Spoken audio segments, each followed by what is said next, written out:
Balkonda unumli foydalanish mana shunaqa bo'ladi. Qarang, 2x6 balkonni yarim qismini mana shunaqa chiroyli qilib kuxonniy mebellarni qo'yib qo'ygan.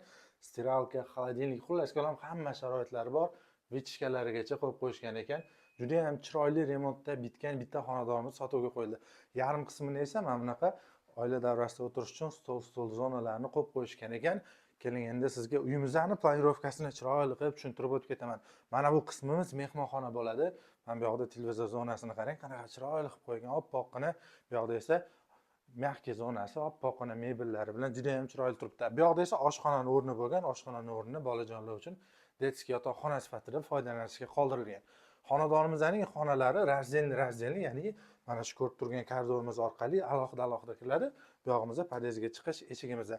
Hop, bu xonadonimizda g'ishli domda joylashgan 2 xona 54 kvadrat metrni tashkil qiladi. Mana bu joyimizda общий sanuzelimiz bo'ladi va kattalar yotoqxonasini ko'rishingiz mumkin. Juda ham chiroyli mebellari bilan tayyor holatda turibdi. Mana bu shkaflarga o'zingizlar alohida e'tibor qilib qo'yasizlar.